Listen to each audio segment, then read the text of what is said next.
Hello everyone, इस lecture में हम कुछ क्वेश्चन देखेंगे सेकंड ऑर्डर डिफरेंशियल इक्वेशन में। तो आप जितने भी यहाँ पे क्वेश्चन देखोगे वो होमोजीनियस डिफरेंशियल इक्वेशन के देखोगे, मीन्स उसका पीआई 0 होगा। उसके अंदर सिर्फ और सिर्फ हम क्या निकालेंगे, बोलो जी, सी एफ निकालेंगे। ठीक है, तो सबसे पहला काम आपका यही होगा, जहाँ पे भी D divide by D X मिल जाए उसको डी के साथ रिप्लेस करना है, और D square divide by D X square को आपने डी स्क्वायर के साथ आपने इसको रिप्लेस करना है, राइट, डी स्क्वायर के साथ। तो चलिए करिए, जहाँ पे क्या आएगा, D square Y minus 5d into Y plus 6y equal to 0। Clear. तो यहाँ पे क्या लिख सकते हैं, D square minus 5d plus 6, यहाँ पे क्या हो जाएगा, y that is equal to 0। आप देख सकते हो ये लीनियर और क्या भाई, होमोजीनियस इक्वेशन है। ठीक है, तो इसका कंप्लीट सोल्यूशन जो क्या होगा, कंप्लीट सोल्यूशन में क्या होगा, C F plus P I, लेकिन होमोजीनियस का जो पी आई होता है वो तो 0 होता है। यही मेरे पास क्या हो जाएगा, इसका आंसर हो जाएगा। ठीक है, तो सी एफ कैसे निकलता है भाई, D square minus 5d plus 6 equal to क्या कर देंगे, 0 कर देंगे। ठीक है, तो इसके हमें क्या बनाने पड़ेंगे, रूट्स बनाने पड़ेंगे। ठीक है, रूट्स कैसे बनते हैं अगर नहीं पता तो ऐसे दो डिजिट आपने चूज़ करनी है जिन दोनों की प्रोडक्ट क्या हो जाए, 6 हो जाए, और दोनों का सम क्या हो जाए, -5। इसको -3 और -2 रखोगे तो कितना आ जाएगा, -5। क्लियर। इसका मतलब इसको ऐसे लिख सकते हैं, D square minus 2d minus 3d plus 6 equal to 0। तो d कॉमन लो पहले से, तो d माइनस 2, यहाँ से 3 कॉमन लो तो d माइनस 2 इक्वल टू 0। ठीक है, तो क्या आ जाएगा, d माइनस 2 इसमें से कॉमन आ जाएगा, d माइनस 3 बचेगा इक्वल टू 0। तो इसके दो रूट आ गए भाई, 2 और 3। तो किस कैटेगरी के रूट आ रहे हैं जी, फर्स्ट कैटेगरी का, केस नंबर 1। ठीक है, रियल एंड डिस्टिंक्ट आ रहे हैं। अगर रियल और डिस्टिंक्ट है तो सी ऑफ एफ क्या होगा इसका, c1 e की power 2x plus c2 e की पावर 3x। समझे मेरी बात। तो क्या कोई इसके अंदर बाउंड्री कंडीशन गिवन है, बाउंड्री कंडीशन यहाँ पे कोई गिवन नहीं है। इसका मतलब यही मेरे पास कंप्लीट सोल्यूशन हो जाएगा। Complete solution means y that is equal to c1 e की power 2x plus c2 e की पावर 3x। बताइए कोई डिफिकल्ट था इसमें, कोई भी डिफिकल्ट यहाँ पे नहीं था। क्लियर। तो बहुत ही ईजी क्वेश्चन यहाँ पे आने वाले हैं, समझे मेरी बात। आप मुझे एक चीज़ बताइए, ये जो सेकंड क्वेश्चन है इसको आप क्या सॉल्व कर सकते हो, बिल्कुल सॉल्व कर सकते हैं। तो जल्दी से करिए भाई। इसको मैं सिंपली डायरेक्ट लिख रहा हूँ भाई, D square plus D minus 6 Y, इसमें से क्या आ जाएगा कॉमन, इक्वल टू 0। क्लियर। तो इसके जल्दी से रूट बनाइए भाई, इसका सी एफ निकालेंगे हम। कंप्लीट सोल्यूशन क्या हो जाएगा, y is equal to C of F. ठीक है, सी एफ निकालो, आपका आंसर आपको मिल जाएगा। सी एफ निकालने के लिए आप एफ ऑफ डी को इक्वल टू क्या कर दोगे, 0 कर देंगे। ठीक है, तो मल्टीप्लिकेशन क्या आनी चाहिए, 6 किसका, माइनस का आना चाहिए। तो जहाँ तो 3 माइनस का होगा या -2, यहाँ पे प्लस आना चाहिए। इसका मतलब छोटे वाले को हमें नेगेटिव रखना पड़ेगा। ठीक है, 3 माइनस 2 इक्वल टू 1 आ जाएगा। ठीक है, तो इसको क्या लिखेंगे, डी स्क्वायर प्लस, हाँ जी, 3d minus 2d minus 6 equal to 0। तो d कॉमन ले लो भाई, d प्लस 3 माइनस 2 कॉमन ले लो, d प्लस 3 बराबर है 0। ठीक है, तो क्या आंसर आ जाएगा भाई, तो d minus 2 d plus 3 equal to 0। तो इसके रूट आ जाएंगे भाई 2 और -3। तो सी एफ निकाल सकते हैं, उसका क्या होगा, c1 रियल एंड डिस्टिंक्ट आ रहा है, e की power 2x plus c2 e की पावर -3x। यही मेरे पास क्या हो जाएगा राजी, कंप्लीट सोल्यूशन हो जाएगा। बोलो क्या कुछ डिफ़िकल्ट है, बिल्कुल भी डिफ़िकल्ट नहीं है। तो इस टाइप के इजी क्वेश्चन आपके एग्ज़ाम में पूछे जाते हैं। ठीक है, तो आगे कुछ एग्जाम्पल और देखते हैं। हाँ जी, आपके पास ये क्वेश्चन गिवन है, the set of linearly independent solution बताना भाई। 4 ऑप्शन आपके पास गिवन है। ये जो इक्वेशन गिवन है इसको सॉल्व करते हैं भाई जल्दी से। D square plus D minus 6, हाँ जी, यहाँ पे y इक्वल टू 0। क्लियर। ये थिंक ये तो पिछला क्वेश्चन ही जैसे का जैसा लग रहा है भाई मुझे। ठीक है, तो इसके दो रूट बन जाएंगे, D square plus D minus 6 equal to 0 करेंगे तो क्या बन जाएगा, D square plus 3d minus 2d minus 6 equal to 0। तो क्या आ जाएगा, d कॉमन आया, d प्लस 3 माइनस 2 बार आया, d प्लस 3 इक्वल टू 0। तो क्या रूट आएंगे भाई, 2 और -3। ठीक है, तो सी एफ इसका क्या आएगा, वही मेरा कंप्लीट सोल्यूशन होगा, c1 e की power 2x plus c2 e की पावर -3x। क्लियर। तो इंडिपेंडेंट सोल्यूशन पूछा था, ये आपके पास क्या होता है, इंडिपेंडेंट सोल्यूशन आएगा। ठीक है, e की पावर 2x एंड e की पावर -3x आर द क्या राजे, इंडिपेंडेंट, ये आपके इंडिपेंडेंट सोल्यूशन हैं। करेक्ट हुई इतनी बात। तो इसका जो राइट आंसर होगा e की पावर 2x e की पावर -3x, ऑप्शन डी आपके पास आ जाएगा। क्लियर। तो नेक्स्ट क्वेश्चन देखिए, तो आपके पास ये कोई डिफरेंशियल इक्वेशन गिवन है भाई, इसे डिफरेंशियल इक्वेशन यहाँ पे माफ़ करना, यहाँ पे 2 आएगा क्योंकि नीचे 2 है ना, ठीक है। तो a function nx satisfy the differential equation d square nx by dx square minus nx divided by l square equal to 0 where l is constant, the boundary condition n equal to 0 पे k है n infinite पे 0 है। तो आपके पास इसका solution भाई आपने बताना है, ठीक है। कोई बात नहीं है, सोल्यूशन बताएंगे भाई। तो जो आपके पास डिफरेंशियल इक्वेशन है उसको, उसकी वैल्यू देखिए कितनी है, इसको मैं यहाँ पे लिख लेता हूँ। बस सिंपली आप d/dx को d पुट कर दो और दूसरी को d स्क्वायर, तो यहाँ पे आ जाएगा d square minus 1/l square, बाहर कितना आ जाएगा राजी n ऑफ x, ठीक है, that is equal to 0। Clear. तो इसका CF क्या होगा वो हम निकाल लेंगे। कंप्लीट सोल्यूशन क्या होगा, complete solution n of x that is equal to CF plus PI तो 0 हो जाएगा क्योंकि होमोजीनियस इक्वेशन है। तो d square 1/l square equal to क्या रख देंगे 0, तो d square equal to 1/l square. तो d की अगर मैं वैल्यू की बात करूं तो 1/l स्क्वायर अंडर रूट, ठीक है, that is equal two plus minus 1/l। Clear अभी पॉइंट। तो इसका एक तो l होगा आंसर, एक कितना हो जाएगा 1/l हो जाएगा। समझे मेरी बात, क्योंकि अंडर रूट की जो वैल्यू होती है दैट इज प्लस माइनस के साथ आपके पास आ जाती हैं, ठीक है। तो रियल जो आपके रूट्स हैं that is real and distinct. तो इसका जो CF होगा वही मेरे पास क्या होगा, complete solution n of x that is equal to, हाँ जी, C1 e की power 1/l into x plus C2 e की power minus 1/l into x। Clear. ये मेरी इक्वेशन नंबर A आ गया, राइट। अब मेरे पास बाउंड्री कंडीशन गिवन है, n0 पे मेरा k है, n0 इक्वल टू k, ठीक है। तो यहाँ पे इसकी वैल्यू k रखिए, C1 e की पावर 0 प्लस C2 e की पावर 0। क्लियर। तो C1 प्लस C2 की वैल्यू किसके इक्वल आ गई राजी, k के इक्वल आ गई, ठीक है। दूसरी बाउंड्री कंडीशन क्या की उन्होंने, n इन्फिनाइट पे मेरा 0 है, ठीक है। तो यहाँ पे लिखेंगे n infinite that is equal to 0, ठीक है। तो nx की जगह पे 0 लिखिए, C1 e की पावर, हाँ जी, इन्फिनाइट प्लस C2 e की पावर माइनस इन्फिनाइट, ठीक है। तो यहाँ पे देखेंगे भाई इसका क्या आंसर होने वाला है। तो मुझे एक चीज़ बताइए, ये जो C2 है, ये जो e की पावर इन्फिनाइट है, ये इन्फिनाइट होती है, इसका मतलब अगर e की पावर माइनस इन्फिनाइट है, इसको ऐसे लिख सकते हैं, e की power minus infinite that is 1/इन्फिनाइट।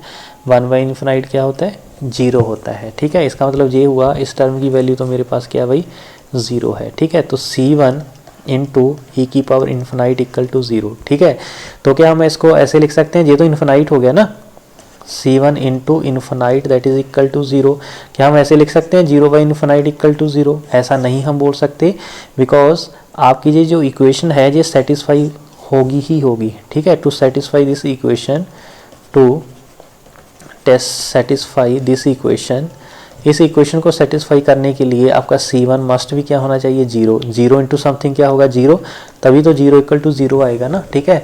तो इस इक्वेटी को सेटिस्फाई करवाने के लिए इस C1 को क्या होना पड़ेगा 0, इसलिए यहाँ पे C1 की वैल्यू कितनी आ जाएगी राजी 0। उसको C1 को यहाँ पे रखिए, तो C2 की वैल्यू क्या आ गई k आ गई, ठीक है। C1 और C2 की वैल्यू आपके पास आ गई, इसको आप इक्वेशन नंबर A पे रखिए, ठीक है। तो n ऑफ x की जो वैल्यू आपके पास आने वाली है, C1 क्या आ गया 0, तो ये पूरी टर्म क्या हो जाएगी 0। तो C2 की वैल्यू कितनी है k e की power minus 1/l into x। Clear. तो ये आपके पास वही राइट आंसर हो जाएगा, ठीक है। तो अब देखते हैं ऊपर से ऑप्शन, k e की पावर माइनस 1/l x, कि ये आपका ऑप्शन डी आ जाएगा, ठीक है, ऑप्शन डी। क्लियर। ये जो e की पावर x है ना, इसको हम ऐसे लिख सकते हैं एक्सपोनेंशियल x, ठीक है। दोनों का मीनिंग आपका सेम होता है, ये भी आप भाई नोट करके लिख लेना। करेक्ट हुई इतनी बात।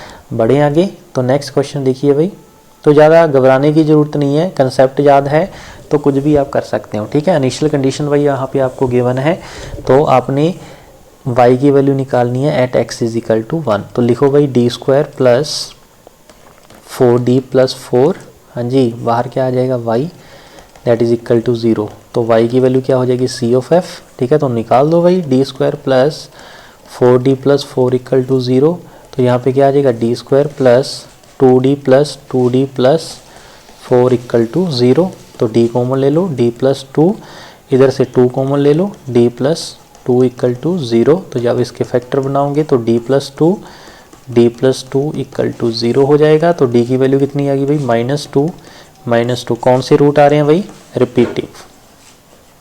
Repeater root, that is case number 2, ठीक है। तो केस नंबर 2 रीड कर लेना भाई, इसका मतलब इसका जो कम्प्लीमेंट्री फंक्शन आएगा that is equal to c1 plus c2x into, हाँ जी, e की पावर -2x, समझ रहे हैं भाई पॉइंट। इसका मतलब अगर मैं y की बात करूं तो y की वैल्यू जो यहाँ पे आने वाली है that is c1 plus c2x into e की पावर -2x, क्लियर। इसको लिख लेते हैं खोल के, c1 e की power -2x plus c2 into X into E की पावर -2x, क्लियर। ये मेरे पास क्या आ गया, जनरल सोल्यूशन।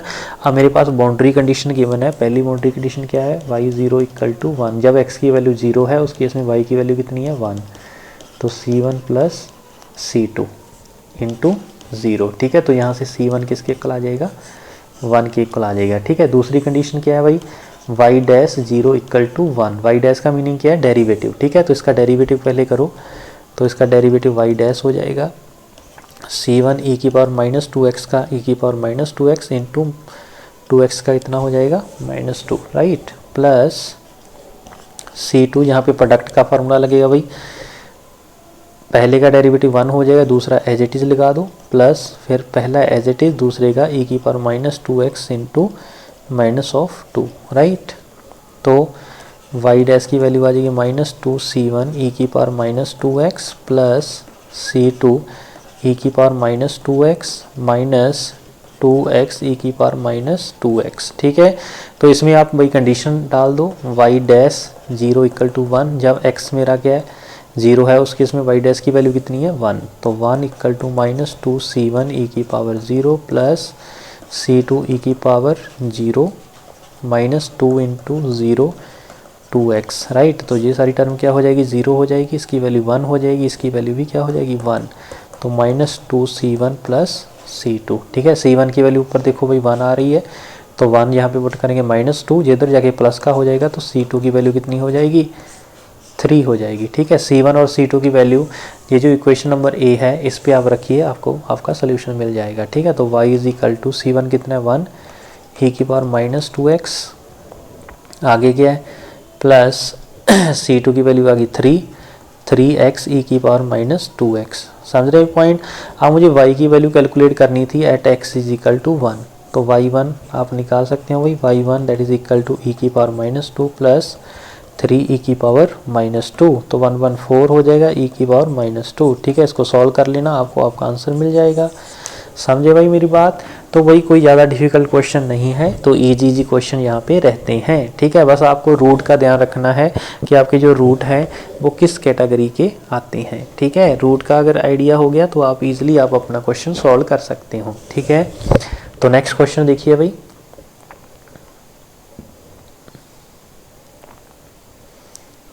चलिए मेरे पास क्या गिवन है, थोड़ा सा लेंथी क्वेश्चन लग रहा है और डरने की ज़रूरत नहीं है, बड़े आराम से आपने करना है, ठीक है।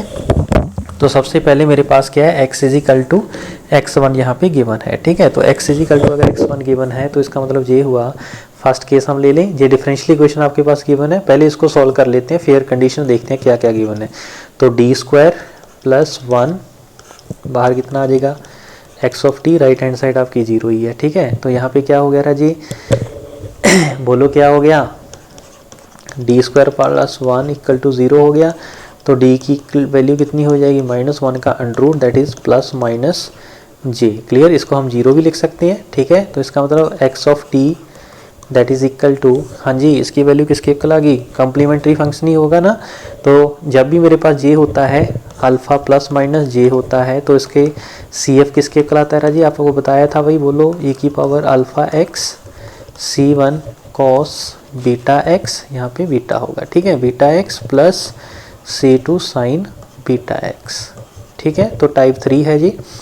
तो यहाँ पे अल्फ़ा की वैल्यू 0 है और इसकी वैल्यू कितनी है 1, ठीक है। e की पावर 0 1 हो जाएगा, तो सीधा हम लिखते हैं c1 इंटू कॉस बीटा की वैल्यू कितनी है 1, तो सिर्फ x हो जाएगा प्लस c2 साइन x, ठीक है।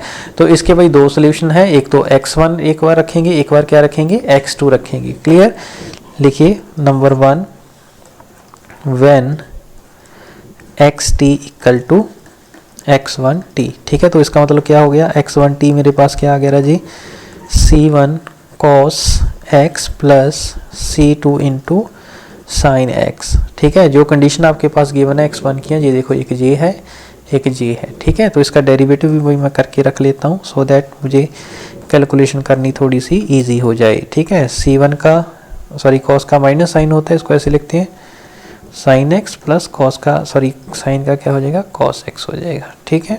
इसका मैंने डेरिवेटिव भी कर लिया, ठीक है। अब यहाँ पे पहली कंडीशन हम यहाँ पे पुट करते हैं, x1 की वैल्यू मेरी 1 है जब t मेरा क्या है 0, ठीक है। तो इसकी वैल्यू 1 रख दो इक्वल टू t की वैल्यू 0 रख दो। c1 सॉरी यहाँ पे मैंने एक गलती कर दी भाई, क्योंकि यहाँ पे x तो मेरा डिपेंडेंट वेरिएबल था, इंडिपेंडेंट क्या था t, तो यहाँ पे ऑलवेज क्या लिखते हैं इंडिपेंडेंट वेरिएबल, ठीक है। इस चीज़ का ध्यान रखना है, ये भी मेरे पास क्या हो जाएगा t हो जाएगा, सभी जगह पे t आप कर लीजिए भाई, यहाँ पे भी t होगा और यहाँ पे भी t हो जाएगा, ठीक है। तो यहाँ पे c1 into cos 0 plus c2 sign 0, ठीक है। तो cos 0 1 होता है, साइन 0 0 होता है, तो c1 की वैल्यू किसके इक्वल आ गई राजी 1 की इक्वल आ गई, ठीक है। ऐसे ही मेरा जो डेरिवेटिव की कंडीशन है, जब t की वैल्यू देखो, t की वैल्यू जब 0 है उस केस में डेरिवेटिव कितना है 0 है, तो डेरिवेटिव को 0 कर दो, minus c1 sine 0 plus c2 cos 0, ठीक है। तो c2 की वैल्यू यहाँ पे कितनी है जी, ये तो 1 हो गया ना, ये 1 हो जाएगा, ये मेरे पास टर्म कितनी हो जाएगी 0, तो c2 की वैल्यू किसके इक्वल आ गई 0, ठीक है। तो अगर मैं x1 की बात करूं, x1 की जो वैल्यू है, ये मेरे पास इक्वेशन था x1 का, ठीक है। ये इक्वेशन मान लीजिए a है, तो x1 फंक्शन जो मेरे पास अब आएगा that is equal to c1 कितना आया था 1, c2 कितना आ गया 0, तो इसका मतलब x1 की वैल्यू आ गई मेरे पास cos ऑफ t, ठीक है जी। तो ये इंपॉर्टेंट था भैया आपका। अब नेक्स्ट दूसरा केस देखते हैं, केस नंबर 2, जब मैं xt को इक्वल टू रख लूँगा किसके x2t के, ठीक है। उस केस में हम देखेंगे क्या आपके पास आने वाला है, ठीक है। तो x1 की वैल्यू वही याद रखनी है, आगे हम इसको यूज़ करेंगे क्योंकि हमें w2 कैलकुलेट करना है, ये वाली बात, ठीक है। तो इसमें इसकी ज़रूरत पड़ने वाली है। चलिए अब हम यहाँ पे क्या रखेंगे x2, तो यहाँ पे भी क्या हो जाएगा x2, दूसरा केस आपके पास यहाँ पे हो जाएगा, ठीक है। तो इसकी जो बाउंड्री कंडीशन है कुछ और होंगी, इसकी बाउंड्री कंडीशन भाई आप देख सकते हो ऊपर लिखी हुई है, ठीक है। तो x1t को मैं साइड पे लिख लेता हूँ, x1t की जो मेरे पास वैल्यू आई है that is equal to cos t, ठीक है, इसको याद रखेंगे, ठीक है। अब नेक्स्ट देखिए, जब मेरे पास x2 इक्वल टू 0 है उस केस में इसकी वैल्यू 0 है, डेरिवेटिव क्या है भाई t इक्वल टू 0 पे इसकी वैल्यू 1 है, ठीक है। पहले इसको देख लेते हैं, ठीक है, इसकी वैल्यू देख लेते हैं, ठीक है। इसकी वैल्यू 0 है जब t 0 है, cos 0 प्लस c2 साइन 0, ठीक है, ये तो 0 हो जाएगा और c1 की वैल्यू किसके इक्वल आ जाएगी 0 आ जाएगी, ठीक है। अब दूसरी बार इसका डेरिवेटिव कर दो भाई, dx2t डिवाइड बाई dt, तो क्या हो जाएगा भाई जल्दी से बताओ, minus c1 sine t plus c2 into cos T. अब इसकी वैल्यू कितनी है, ये देखो जब t 0 है तो डेरिवेटिव की वैल्यू कितनी है 1, तो 1 equal to minus c1 sine 0 plus c2 cos 0, ठीक है। तो कॉस 0 की वैल्यू कितनी हो जाएगी 1, ये तो मेरा 0 हो जाएगा, तो c2 की वैल्यू किसके इक्वल आ गई राजी 1 के इक्वल आ गई, ठीक है। इसी c1 और c2 की जो वैल्यू है a इक्वेशन पे आप रखो, यहाँ पे b इक्वेशन हो जाएगी, ठीक है। a पिछली बार थी आपकी, तो यहाँ पे x2 फंक्शन की जो वैल्यू है वो क्या आ जाएगी जल्दी से बताओ, दैट इज c1 की वैल्यू कितनी है 0 है, तो ये तो 0 ही हो जाएगा, और c2 की वैल्यू 1 है तो क्या हो जाएगा साइन ऑफ t आ जाएगा, ठीक है। x2 की वैल्यू भी वही मेरे पास आ गई। अब मुझे निकालना था w2 आप देख सकते हो easily, J w of t है, ठीक है। w ऑफ t आपने यहाँ पे निकाल देना है, ठीक है। w ऑफ t की वैल्यू क्या आएगी, यहाँ पे हम लिख रहे हैं w of t that is equal to determinant x1 की वैल्यू थी cos t, x2 sign T. अब x1 का डेरिवेटिव कॉस का डेरिवेटिव माइनस साइन टी और साइन का डेरिवेटिव कॉस टी। ठीक है, इसका डिटर्मिनेंट निकाल दो भाई। तो w ऑफ t की वैल्यू किसकी इक्वल आ गई, इन दोनों की मल्टीप्लिकेशन करो तो कॉस स्क्वायर टी माइनस यहाँ पे माइनस माइनस प्लस हो जाएंगे तो साइन स्क्वायर टी हो जाएंगे। इसकी वैल्यू क्या होती है 1। ठीक है, इसका मतलब जो w ऑफ t है इसकी वैल्यू क्या आ गई आपके पास 1 आ गई है। ठीक है, तो इस क्वेश्चन का आंसर क्या हो जाएगा भाई 1। क्लियर अभी पॉइंट। अगर इसके हाँ ऑप्शन गिवन है तो ऑप्शन ए इसका राइट आंसर हो जाएगा। ठीक है, तो घबराने की ज़रूरत नहीं है, जो जो चीज़ आपको बताई गई है जस्ट उसी को फॉलो करना है और उसी के साथ आपका आंसर आपका मैच कर जाएगा। राइट, तो भाई इस लेक्चर में हमने आपको बताया कि आपने सोल्यूशन कैसे कैलकुलेट करना है सेकंड ऑर्डर डिफरेंशियल इक्वेशन का। इसी टाइप का क्वेश्चन ही आपका गेट में आएगा, तो भाई आपने अच्छे से इसको रीड कर लेना है। ठीक है, तो इस लेक्चर में बस इतना ही था। नेक्स्ट हम देखेंगे नॉन होमोजीनियस डिफरेंशियल इक्वेशन। ठीक है, तो मिलते हैं नेक्स्ट लेक्चर में। Thank you.